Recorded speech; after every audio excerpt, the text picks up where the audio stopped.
بسم الله الرحمن الرحيم نحمده ونصلي على رسوله الكريم أما بعد. So he mentions a few points here regarding dua. So the first thing is, we have to remember, when making dua to Allah subhanahu wa ta'ala, one of the adab is فَلْيَأْزِمِ الْمَسْأَلَةِ. You be firm in your mas'ala. You ask Allah subhanahu wa ta'ala and ask with firmness. Don't ask like wishy-washy, if maybe, if you want. Don't say, اغفر لي إن شئت. You say, no, Allah forgive me, Allah do this. Now you have to remember, there are two things. One is, two types of dua. One dua is salatul istikhara. So in there, you're asking Allah because you're uncertain. So you don't know what to ask for.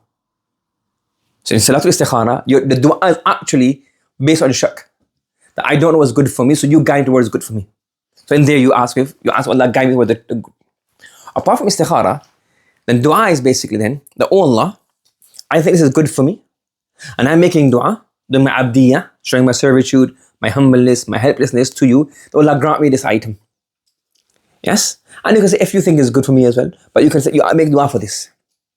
Correct? Now, the thing you make dua for, if you make dua for this thing, and Allah subhanahu wa ta'ala deems it's good for you, beneficial, He will give it to you in this dunya, in the extra form, or He will save it and accept it in a different form, by giving you reward in the hereafter, Muslim never difficulty, etc., etc. Are you following? You understand? So we just do azm that Allah grant me this.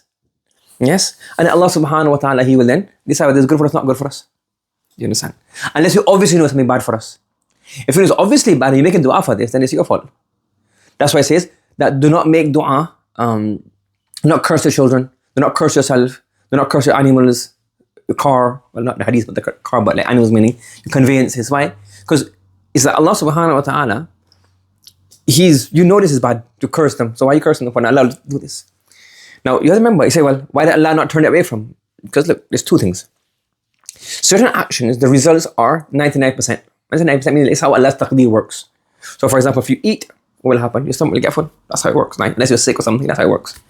Certain things are bain. Some medicines work, sometimes they don't work, half. There's iffy.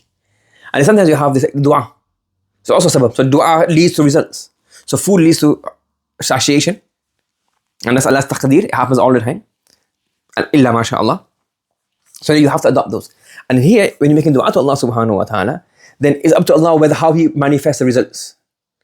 Are you following? So now if you choose qasdan, a bad sabab, like maybe you curse yourself, you curse your children, you curse your parents, you curse your own house, I hope my house gets burned down, la qadar Allah, like that. Then that's your fault. So now Allah has now done what? You ask for that. So the same if you get a match and you light it, you're making dua, it's the same thing. But obviously, the lighting will happen immediately, and the one that you make dua for this will happen now. That's Allah's Mashiach, but if Allah brings it through, it's your fault. You make dua for this. You will say, because I lit a match and Allah made it burn, that's Allah's fault.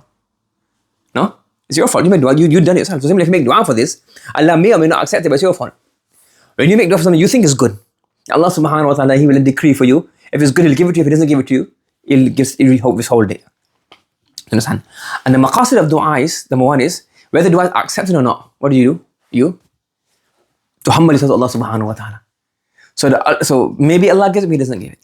And another mention, adab of dua that is mentioned in the hadith as well is that ma lam yasta'jil. Don't do istijal. What's istijal mean? You say, no, Allah, I made dua, kad da'awtu wa da'awtu wa da'awtu, wa lam yustajab li. But Allah never accepted. Now why is this? This is quite bad. Because why? If you say I made dua meaning I have fulfilled my duty, Allah is not doing His job. You're not saying that verbally. That's the implication that da'awtu wa da'awtu wa da'awtu wa lam yustajab li. So which means what? I'm making dua, Allah doesn't accept. What's the point? Meaning, I've done my job, Allah is like, why is He not doing it? That's what it implies. So never ever have that, never ever leave dua, never ever give up on something. You keep asking for something, you keep asking. Unless you know, well now you can say, all right, Allah didn't want that for me, I can see that it's not for me, I made dua for something else. But never give up on dua saying, it's no point. Because that is a kind of like a complaint to Allah subhanahu wa ta'ala. And not complaint of your humility, but complaint like a sign of arrogance. So that's why you should never do istijal and say, I made dua, but Allah doesn't accept my dua. You understand? You say, no, I'm making dua, but maybe Allah knows better, so Allah is keeping this dua for me in the hereafter and not giving me the dunya. You understand?